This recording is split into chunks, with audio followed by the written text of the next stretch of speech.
From a devoted elementary school teacher to the helm of a nation's leadership. This is the transformative journey of the Honorable Prime Minister of St.Maarten, Silveria Jacobs. She unravels the path to governance, delves into the intricacies of authenticity, highlights the persevering will of a mother, and unveils the 4 principles integral to preserving integrity. This is In Focus. Prime Minister, I'm happy to be able to sit down with you once more, and I think I'm probably the most privileged young man on St.Maarten to be able to sit with you twice in 1 week. And I'm so happy for the opportunity to talk to you again. How is your day going? Well, I must say it's a blessed day. Yeah? Yes, I actually slept in a little bit this morning. Nice. It's been a rough couple of weeks, so finding balance is for me one of my bigger challenges. Yeah. I feel like I'm never doing enough, but if you don't fill your own cup, is a lesson I've learned over the last 4 years. Yeah. Then you have nothing left to give. And True. so for me, my goal is to always be giving, and so I have to take some time to rest. So I feel quite blessed this morning to have been able to take a rest and have a leisurely brunch, and here we go again. Nice, nice. One thing that I'm particularly interested in is the journey that you took up to this point. And what I was listening to a previous interview that you did probably about 4 or 5 years ago, and what I realized is that you're very open. I don't know if it's by intention or is that just a normal person you are, because I see it in your press conferences as well, that you're very vulnerable when it comes to information about yourself. I don't know if it's one of those things where you probably go back after a press conference and you say, probably I should not have said that, they give out too much information. But is this just who you are, or do you try to do it because you know that as a public figure I have to show some level of vulnerability? Well, actually, it's who I am. I started out from very humble beginnings. I always say it, and I think that is what can be an inspiration to other people. Yeah. Anyone who puts their mind to something can achieve it, and that has been basically what I've been trying to portray to the people of St.Maarten once I was in this function. Yeah. That you can be whatever you dare to dream, as long as you're willing to put in the work. Yeah. And then you will receive, God will make a way for you once your intentions are pure. And so that's what I have been intentionally pure. Like that is who I am. I give, and people who know me say, well, you'll never get rich. And I've said that's okay, because I watched my mom who, as I said, so you asked about sharing personal stories. Yes. I think sharing the personal stories help people to understand, and it is just, for me, reality. So I come from a teaching background, and to make it relative or relevant to the people who you're working with, children, adults, parents, whoever, you have to be able to empathize with them. Yeah. And most people can empathize or understand if they think you're coming from a same, they don't think someone who's always had it all can speak to their realities or their vulnerabilities. So I don't intentionally choose to be vulnerable. It just happens that way in terms of, for me, seeing it as relevant to whatever I do and the actions I take and the authenticity with which I operate. Yeah. So, as I said before, I grew up with a mother who was born with heart disease, who was operated on open heart at 8 years old, and her parents were told that she wouldn't expect to live long past the teen years. So, don't harass the child. They took her out of school at 13 because she didn't pass for academic stream. And so she felt cheated out of education. So by the time she got married at 18 and had 3 children by the time she was 23, I grew up seeing this woman who was always fighting, always working hard. Yeah. And I didn't know this story, that she was only given until 22 to live. Wow. I learned this once she passed at 66. But I grew up watching this hard-working single mother working 2 and 3 jobs. She was 5'3" or so, very short, but a dynamo of energy. And wherever she entered into a job, she became the boss. I saw this because of her hard work, her dedication, and the trust that people put in her to go away and leave their businesses for 2-3 months. Whether they were Americans or whoever, she worked in the tourism industry. We got aunties from the States Yeah. You understand? Because she made friends, they made friends with her based on her personality. So I think I have a bit of her in me. And she stressed education. Yeah. You must get an education. So she had 3 children where she wasn't supposed to have any. So when I heard her story as an older person at 42, I was like, I wasn't supposed to be here. Yeah. If they had followed what the doctor said, if she didn't believe in herself. You know, she got a pacemaker, I think at 50 or 40 something. So she had like 20 years with a pacemaker. And that's the only time I saw her really slow down. And so how can I not just do and be everything when I have learned? And so sharing this story, the other day I had a meet and greet. And when I was speaking this to a lady, just one-on-one, just like I'm speaking to you, the lady started to cry. She said, wow, I didn't get to finish my education. I have 3 children. She had the exact same story like my mother. But she moved saw up herself in your mom's story. In my mom's story. And she moved up from being a clerk at the front desk in the airport to security to now working at a very high level in the corporate section. So, you know, people who are like that learn. They learn through experience, they educate themselves, and that is something I want to tell people. It's never too late to learn. I spent 20 years in education, and I think those were the best years of my life because you get to see the tangible growth in your students. You see parents, I did parenting classes. You see the parents go from being beaters to being talkers, talking to their children, listening to their children, taking a Sunday afternoon stroll with their children. Being more patient. Being more patient, you know, and giving themselves grace because I also grew up in a home that was volatile. So I can speak to many different situations. Seeing my mom being abused, seeing a lot of things. So I was like, a no nonsense, that's not going to happen to me type of person. But then I accept also that I have a chip on my shoulder where that is, you know, where that is concerned. And I pray about it, but I find myself, you fall into the habits of your own behavior. So that vulnerability, the other day I spoke at a mental health awareness thing and I broke down. And I'm like, oh, like you said, I shared too much. But people walk up to you after and like, Prime Minister, if you can admit that, you needed to go and seek, you know, a psychologist, a social worker to talk through certain things. And, you know, when I had to deal with my anger, I refused to go to church for like 4 years. Or if I went, I could never stay the whole service. I would just feel so angry in my spirit. And I know that the pastor would say things like, you know, come for communion, but if you have something on your heart, you know, you have to let it go. And I so couldn't let go this anger that I had towards my father that I would walk out the door. But I would still keep coming back, and I would keep coming back. And I still relied on my faith, but it was like my father was also connected to the church when we were growing up, so I kind of... I see. Yeah, I couldn't like reconcile it in my head, like how he could have done certain things. But my peace came with forgiving him. And when I learned to forgive him, I let go some of my grudges towards other people as well. So I was like, if I could forgive my father, I could forgive anybody. So that's my new thing. It's like understanding that forgiveness isn't for the person you're forgiving, but it's for you. It brought me a level of peace that I could then be happy in the moment of my life, whatever was going on, and not allowing whatever bad experience in the past to continue to affect you. Every single, you know, thing in your today. So I was a mother, I had a good job, I had my own house. Like, you're blessed. Just live in the moment. Trust live God. in the moment and trust God. And, you know, people ask me, how do you get into this? I'm like, I had no plan. No plan to be in politics. None whatsoever. And in fact, you know, I listened to the interview that I was speaking about, and you said when you were preparing to leave school, you had no plan as in to say, I want to be a doctor or a teacher. Your goal was at the time, to help your mother. That was your ultimate goal. I just have to study something and get a degree. And I was an all-rounder. So like my, you know, some students are great in science, or they're great in languages, or they're great in math. I was all across the board. So like, you know, sitting talking to the mentors, I'm like, I really don't know. I danced, you know, I could earn funds, monies, and contribute to the home 3-4 nights a week.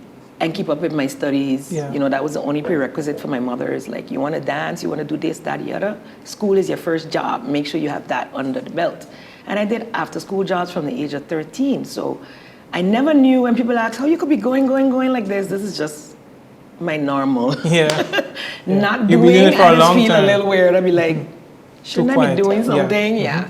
Learning to relax is my new, like, I have to, as I said in the beginning, to balance, because as you get older, your body takes the toll, and I'm not able to go as, I used to call myself Duracell in the days.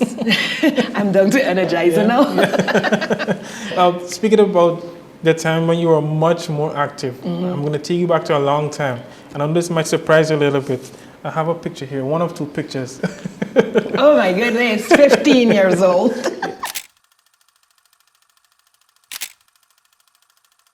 Pageantry. Yes, actually my mother. Yeah? Yeah, I wasn't into pageantry either. She- I she- like being on stage, dancing, Yeah. performing, but my mom was like, she sewed. Okay. So she saw that dress? No, Okay. she couldn't sew for me, we would fight. No, we're very strong. I realized late in life our personalities were too close. Yeah, yeah. And so she was the type of seamstress, you come with her, your design, she Yes. will make it what she wants. Oh, boy. And I want what I want. But so she didn't make my wedding dress either, so she was very upset with me. But I know we were gonna fight. Yeah. And I didn't want to fight. And no, a Spanish lady made this dress as far as I could remember. Wow. I was 15. I went into Miss Teenage St.Maarten. Oh, wow. And I guess my personality shone through. And I got first runner-up, photogenic, a bunch of other prizes. And I was like, oh, okay. You were surprised. Confidence building, I think, yeah. pageantry. A lot of people look at it as just a beauty contest, but we had to do speeches. We had to have a cultural, description. You had to, it was a lot of talking. You had to be elegant. And, yes, and be elegant. And I guess based on dancing, I had the stage presence, and my intelligence shone through in the speeches. Yeah, yeah. So I did win the speech competition and some other things. And Nice. in that year, St.Maarten hosted the Miss Teenage Antilles, and this picture was from the Antilles pageant. Nice. And I didn't win there, but This is a similar. Digging, boy. This is a similar pageantry, but I like this one for This different one was reasons. before. Yeah, I think this one was first. This one The was school. first. This This one was was- a school pageant. And MPC? MPC, 1984. My 1984, goodness. yeah. Goodness gracious, boy. The reason why I like this one, because the persons that are standing Yes. beside you, Clara That's Reyes Rhoda. and Rhoda Arndale. What are the odds that one person in this picture would become the seventh Prime Minister of St. Maarten, one would have become the Minister of ECYS, and one would be a cultural icon of the island? What are the odds? Let me look at this picture again. What are the odds of that? Yes.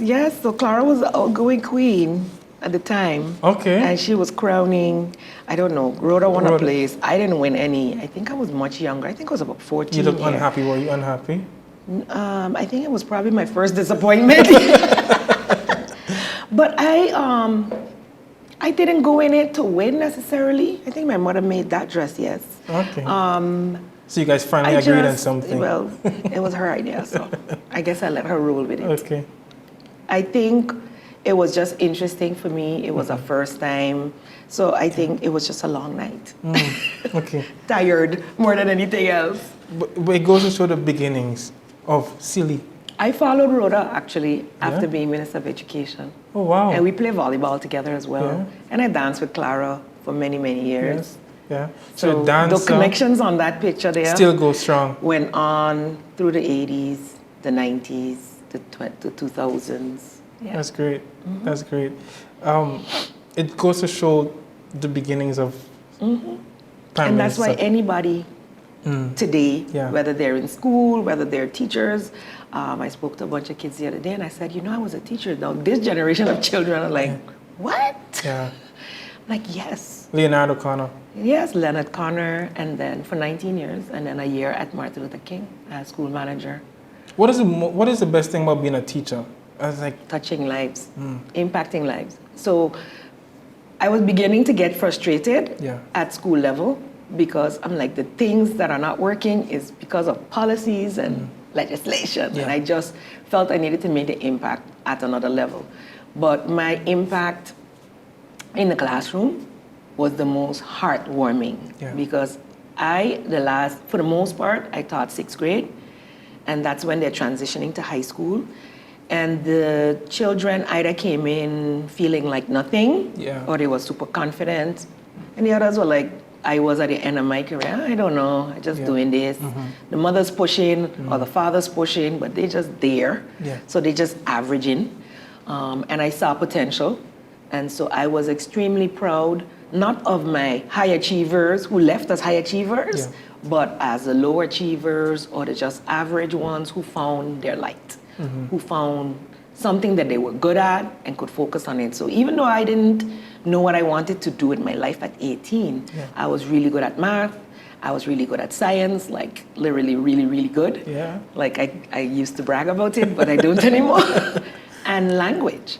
So in the final exams at Harvard level, I had 9s, 9 for a 10 for English and a 9 for math. My final. Nice. And then you still had to average it out with your year's things, but like the final exam that came from the Netherlands. So I felt pretty good about myself at that age, but I still didn't know what I wanted to do. And for me, I've had children who couldn't spell, but they could draw really, really well. So we had just started a training on the project approach, and I was a trainer, so I was training other teachers how to use projects to bring out the best in children, and then they collaborate. So the one that could write would write, and the one that could draw would draw, and the final product would be a reflection of all the talents. Wow. So really putting your groups together that way, they would go to do their research, the ones that were good in math would do all the calculations. And so, you know, seeing the children come alive, and they're learning the same thing you were trying to teach them in the book, but now it's practical, it's real life stuff. They enjoyed it, they grew. They were making presentations to other teachers. A child that would not speak in class, for instance, but because it's his drawing, the class chose him to speak on it. Wow. And the group then, because there were different groups doing different projects. So those are the impacts I felt, and getting parents to see that despite what their child's academic challenges are, prowess or challenges are, that it's your child. And you just have to keep building the child, because if at 6th grade you tell a child you cannot, what do you expect of the man or the woman? So I think our education system needed to and still needs to accept and just be generalized until a child gets to be 16, 17, 18, because as I said, at 18, I didn't know what I wanted to do. Why are you making a child choose a stream at 12? Or a package at 14? And it's a lot of pressure. Science package, or where I'm going to go learn. How you need everything. So I find you should have a generalized education, and then at the end, you can, because even the 2 years in college in the United States, you're doing general liberal arts. That is true. Why are we forcing children into a niche so young? Because that also impacted me at a certain moment. I couldn't take certain things in combination with each other because I was in the science package. But I wanted to do that other stuff too. So I think be more flexible, be more inclusive. Special needs children should be in the same class with highly performing persons, so that they can learn from each other. And where they need to be pulled out for extra help, they get extra help. But that's the way society is made up. Why segregate? And especially at such a young age. So those are still my goals. I'm not directly in education anymore, but I still want to make an impact, because I believe education is a way to change the world. It changed my life. And self-education even. So today, education is not limited to a classroom. True. With everyone that has a mobile device, whether it's a phone or tablet, can learn. You are then open to universities around the world, and that was proven when we gave those Coursera courses for free. I mean, government paid for them, but to our citizens for free, so that they can build themselves. So building lifelong learners, helping people to see that they are the change that they're seeking, and if they start acting on the change they want to see, they will see the change happen so much faster. And how much more buy-in would you have if you are part of the change, if you are contributing to the change? So change isn't just at government level. Change has to be the citizen, has to be the churches, the other community groups, whether they are non-governmental or governmental, the civil society groups, business, working together. because right now, our latest census shows that family has lost its Foundation, value, strength, value. and St. Maarten needs it back. Because what are you, like, I met a 70-something-year-old man who said, I had thriving businesses in my 30s, young, went to college, I came back, you know, St. Maarten was in the boom. Yeah. He had a car rental business, he had this, he had that, he had the other, and he did not spend time with his children. Wow. And so he's 70 plus. His older children are 50 plus, and they're still dependent on him. Wow. And you know, that's one of the things that you spoke about, because even though you said you had no strong idea of what you wanted to do after school, you still found yourself in community works. You were coaching your daughter's volleyball team. My son's little league team. Yeah. And I realized that he's really good at baseball, Yes, playing at the yes. university level. Yes.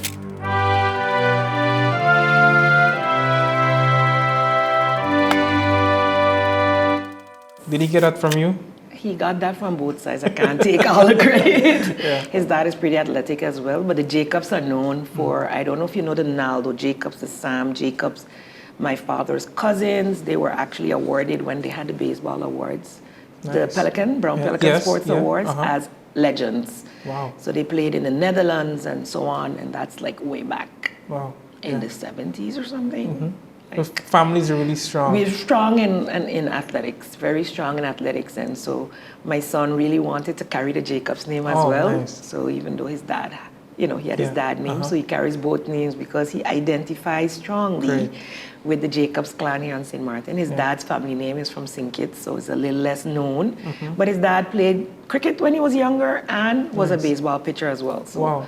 yeah, so he comes by it naturally, but his mindset is beyond what I've ever seen. Yeah. And he inspired me. Can you imagine that? Like, you have a child. I didn't have any business thoughts in my head. I always was this community-minded, Yeah. give person. And I had a 7-year-old son that was like, oh, my mother made something. He's like, this smoothie is really good. We should sell it. How much you think we should sell it for? And I was like, where do you get that from? This little boy. Because little boy, you know. And then he would be like, I'm going to leave St. Maarten at 14 because I'm not going to be able to learn anything more here by that time. Wow. He left at 14. He went to baseball, a high school that had a specialized baseball program in Florida. His father had family living there.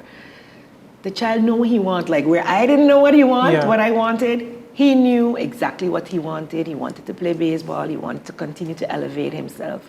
And he's going for his dream. Yeah. And when I saw that, I'm like, it's the power of the mind. It's the power of believing in yourself. Yeah. And just like, I'm going to go for it, and everything else just falls in place. Yeah. Yeah. So I said, this child is a cat. He lands on his feet all the time. Yeah. And it's because he believes in himself.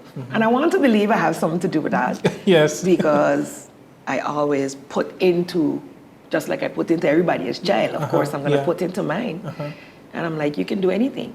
And when he made a mistake, I'm like, you have to own up to it.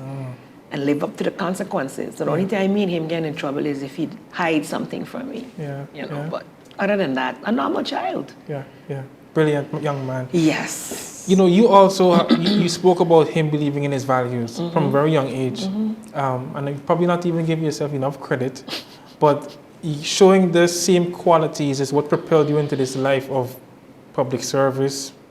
I hate to use the word political because don't use it for me neither. It poisons everything. But when you spoke one night at the NA rally, and the then Prime Minister, or previous Prime Minister William Manning heard you speak, and he said, next elections, you have to be on the ballot. Somehow or the other, you know, William Manning reminded me the other day that I told him during a campaign, I was a single mother at the time, with just my daughter and, you know, a teacher and the struggles of existing on the island and knowing what single parents go through. I told him I want to just speak to the crowd that was there and was in Belvedere, and he said, fine. I was just a regular supporter, person. just a regular supporter. And after that impromptu speech, because it wasn't anything that I had actually prepared, he was like, when I came off, you running next time. I was like, no.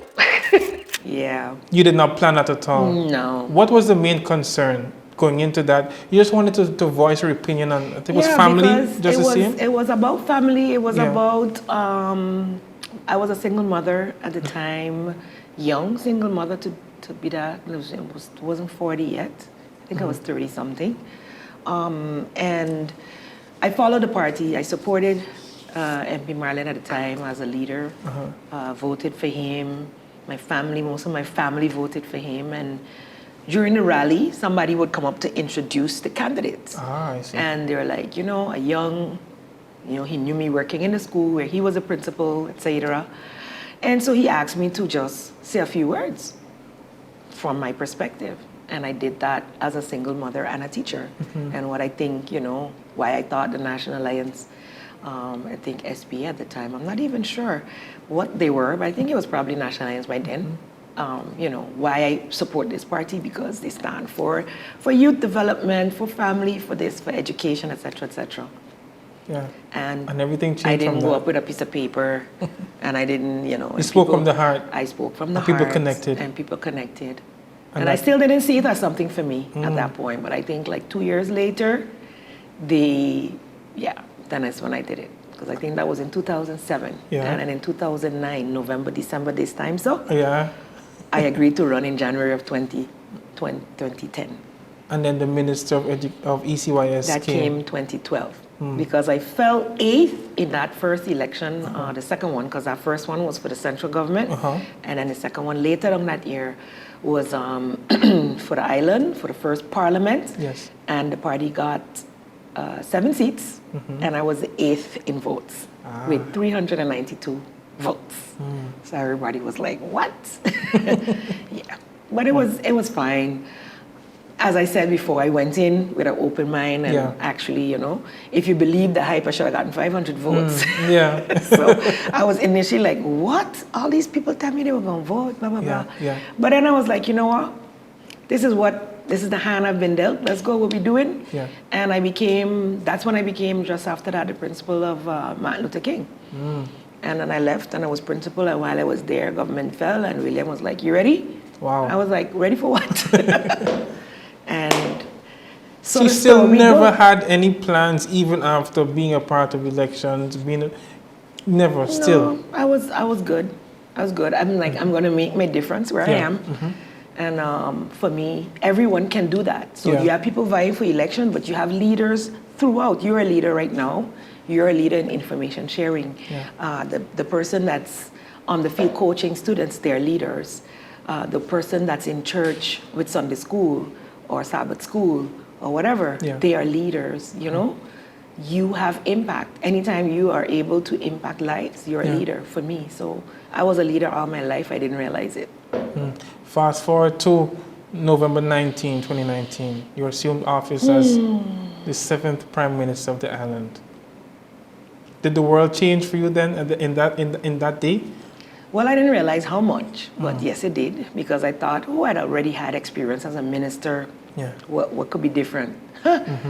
Big difference, big difference. But at least I knew how government worked. When I went in 2012, it was green completely, but that naiveness probably helped me because I was very successful as an education minister, because that was my passion. It remains my passion. So for me, my, let's say, uneasiness was with the change in the function and having to do something that wasn't maybe necessarily in your experience. It's very administrative. But I fell in love with it. I fell in love with what I do as Prime Minister and Minister of General Affairs, and the impact that I now have. Like, I wanted to have positive impact as a teacher, and then as a Minister of Education. And now I get to have that impact. It's amplified. As Prime Minister over the entire country. And I've seen that my impact has gone international. I'm well respected when I travel as Prime Minister of St.Maarten, and I feel the awesomeness of that responsibility when I'm out there, because I'm the face, and people are so impressed by St.Maarten when they hear me, and I'm not ashamed, or I don't think I'm blowing smoke up my own bum.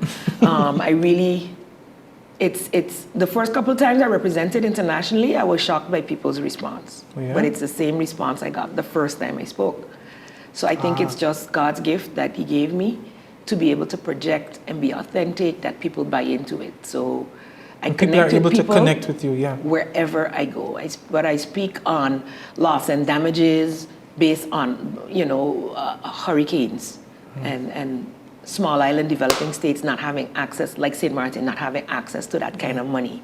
But I'm speaking on climate change, which we barely talk about here on St. Maarten. Yeah. But we feel the impacts of. So when I speak from a small island perspective in the Caribbean that gets that northeast wind, and so every hurricane that passes have a chance to hit us. Yeah. And people feel it. Do you think the secret of connecting is authenticity? I think so. Yeah. I think so. I've seen a lot of politicians just pop up on a scene and they expect people to feel them and know them. But when I popped up in 2010, I had already had 18, 17, 16 years of experience touching lives. And I hadn't done it for politics reasons. Yeah. So I had a natural following in my students, their parents, all of the ball teams I'd coached. And I was also busy with a dance ministry in my school, in church at the time. Yes, yeah. So by the time the political gurus started making the list of where are all your connections, they're like, well, you should get a good bit of votes. Yeah. I'm like, okay. You've been working from a long time. Yeah, so if you're authentic and you reach people, Yeah. and I think that has been my little quote-unquote superpower. Is like I meet people and they may have heard something about me and they're like, oh, but you ain't like how they say. And I'm like, what did they say? Oh, never mind. Yeah. Because that's people. And that's why I feel it's important that when people speak about, and I do it myself, when you speak, make sure you're speaking on truth. Yeah. Because it's very hurtful to people and their families when this negative melee stories and whatnot become the norm and people just swallow it whole because they want to. And we have a very bad thing. They call it a crab in a bucket syndrome. Yeah. They call it a lot of things, but I think it's leftover slavery, leftover bad habits of slavery. We were pitted against each other, and so we always knocked down each other to get on top. And I am not in a race with anybody. I am trying to do something for St. Maarten. If somebody else better for St. Maarten, so be it. I will cheer them on once they're at it. But I will do my part from wherever I am. Whether it's in government, whether it's in parliament, whether it's on the ground, whether I have, I was just speaking to my pastor yesterday about, another issue that we have to deal with as a family. And I'm like, I really miss the dance ministry, but I don't have the time, So I will find ways to give back regardless. I am never going to be the person sitting idly back, pointing fingers at what isn't going well. Yeah. And I at least have the background information to know that change does not happen overnight. And we have a very impatient, I want it and I want it now attitude on St. Maarten as well.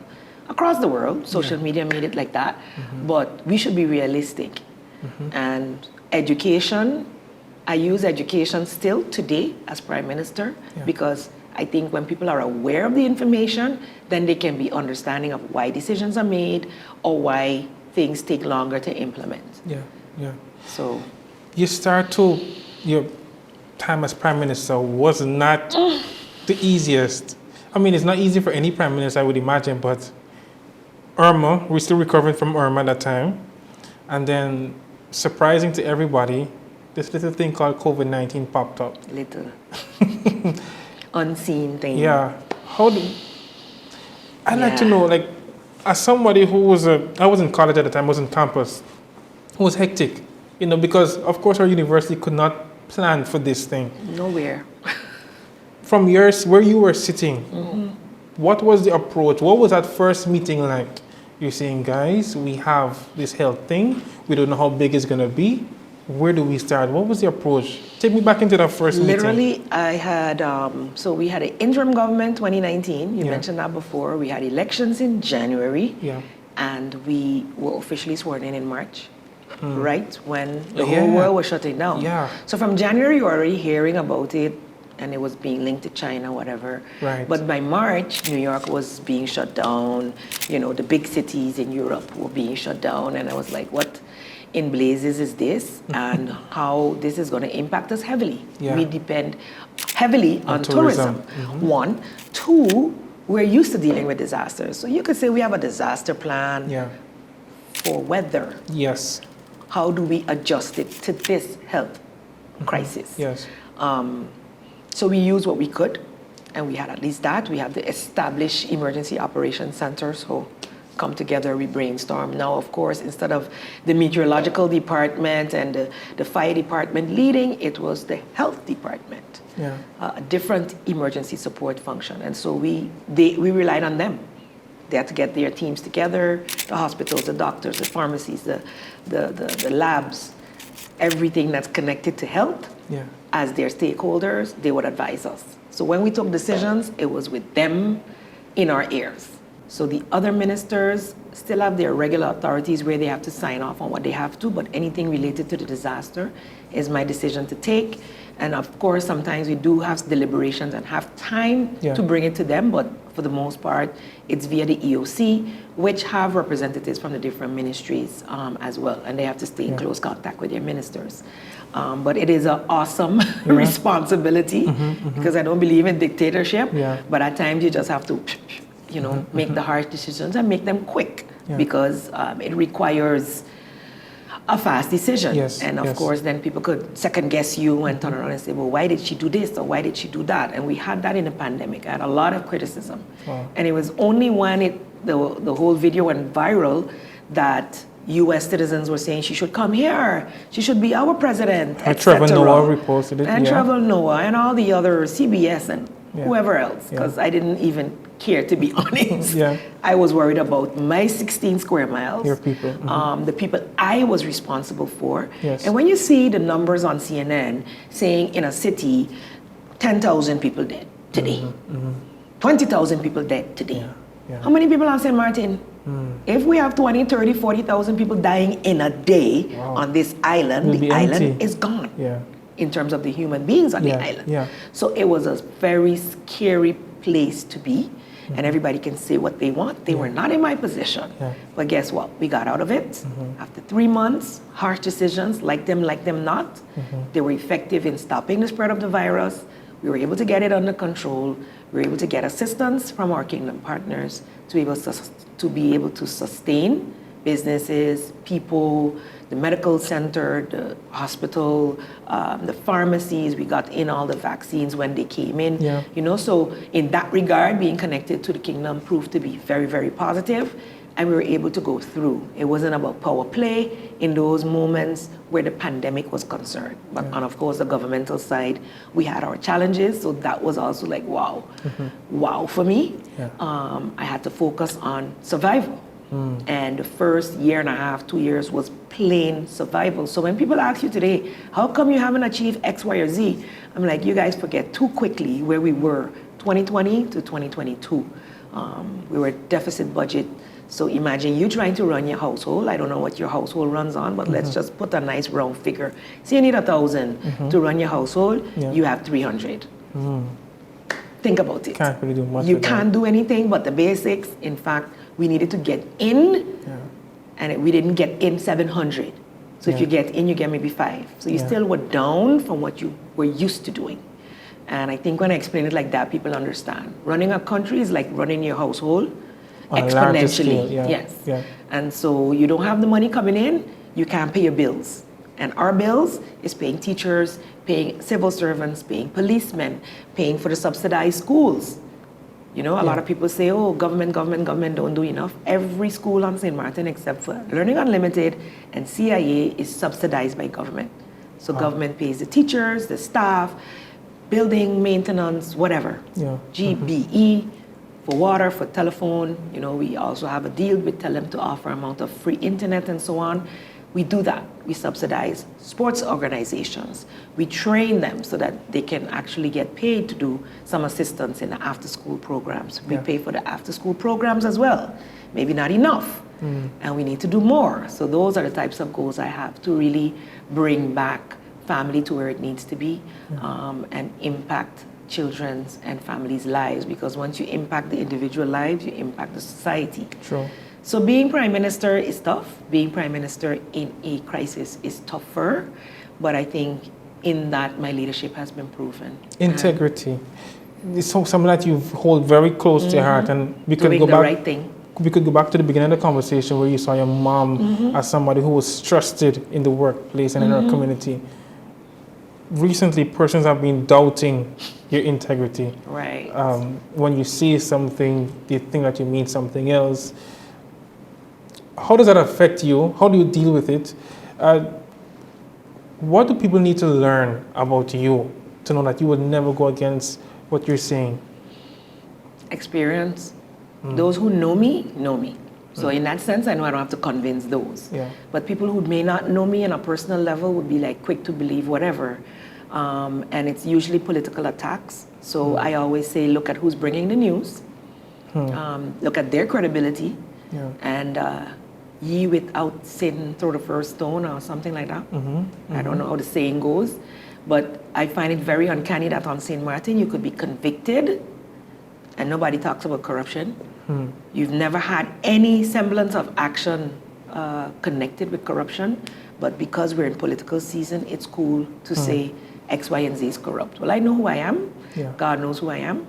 And I think the recent court case proves that the gentleman who was spreading his nonsense was doing so based on melee. He said he wanted to get the people's attention. So whomever fed him that probably have an issue with me. But God bless them. I've seen that the grace that I've learned to give people, despite their bad intentions, also works in my favor. Yeah. So I don't worry about things that I know are not true. Yeah. I know that it hurts my family.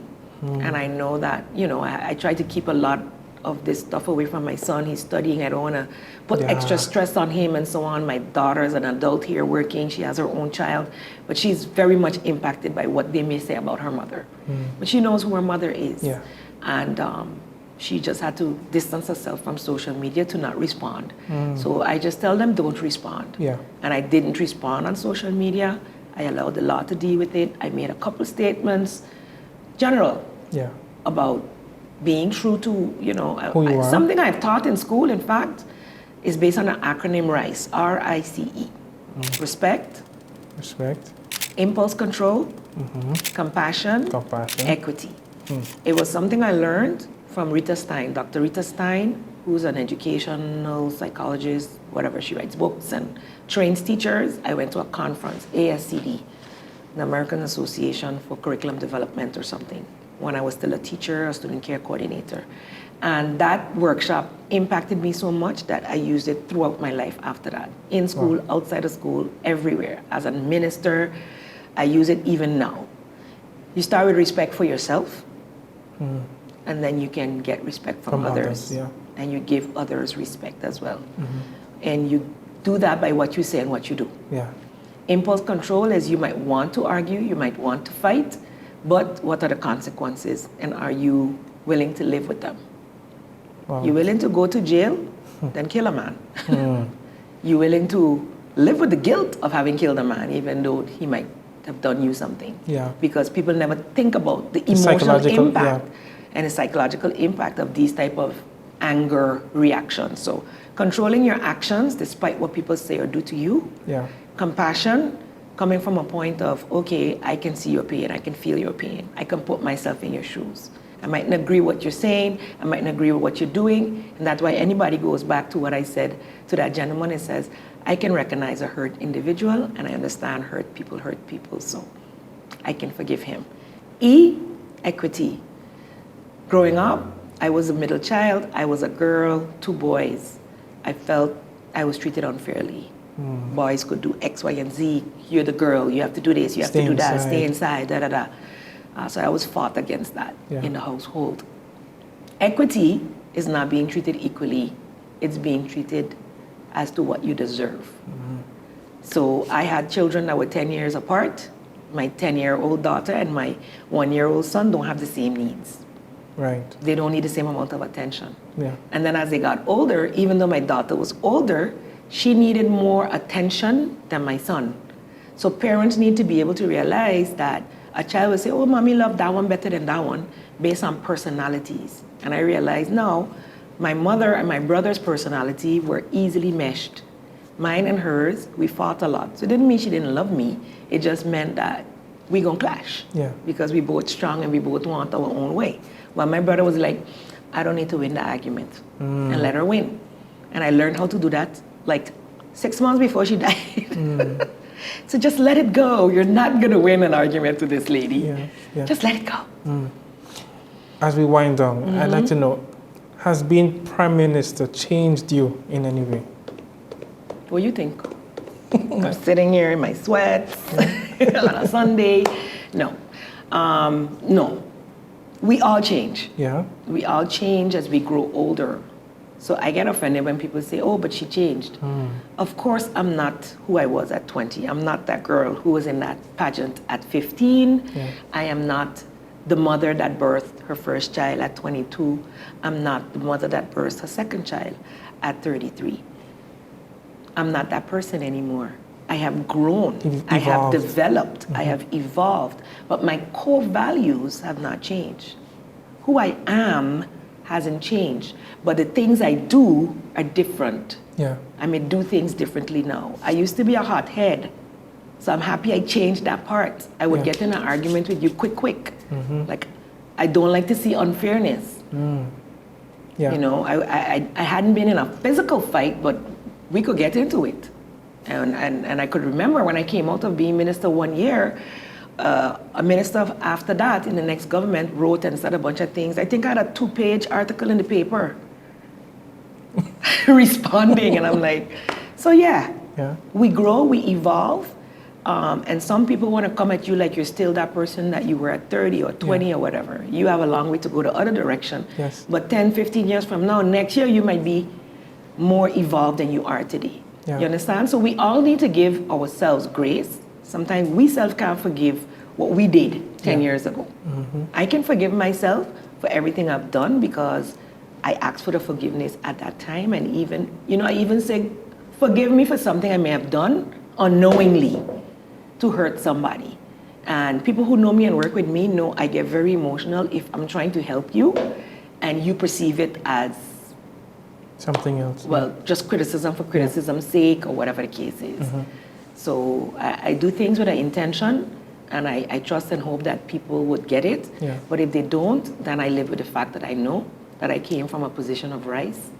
And if I was wrong, I'm willing to say I'm sorry. I've apologized to my children, the students in the class. I think that's something adults fail to do, fail to show their humanity, that they're not perfect to their children, and therefore then their children become disappointed in them when they figure out something. Like, oh my God, my parent did that? We're human. Finally, a young person is looking at you and they're wondering, what is the one quality that I need to develop to get to a certain level to get to this level? This level, Yeah, that level. You have to be strong in who you are. You have to be authentic, like I tell you. And you have to believe that you can do and make an impact. You have to believe in yourself. That despite whatever's going on in the world, that you can do whatever it is that is called to be done. And it's by doing whatever you're doing now. Wherever you are. Wherever you are, in whatever function you are, do it good. Do it beyond good. We're like meaningful. Like in COVID, the cleaners were finally recognized as very important people, because if the cleaners didn't come, nobody was going to touch a desk. Nobody was going to touch the keyboards. Suddenly the cleaners were important. They're frontliners now. Like the police and the nurses.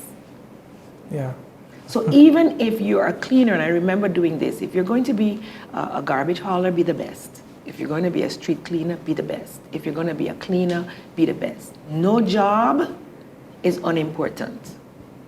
Value you for what you're doing. And if you do it with authenticity, with love, and with generosity in your spirit, people recognize it, you're going to be elevated. My mom is a perfect example. And we leave on that note. Prime Minister, I'm forever grateful, and I'm humbled for this opportunity once more, and I thank you for sitting down and talking with me. Thank you, Ganel. You are an excellent host, by the way. Thank you very much. So keep on going and living your dream. Thank you very much. Thank you very much.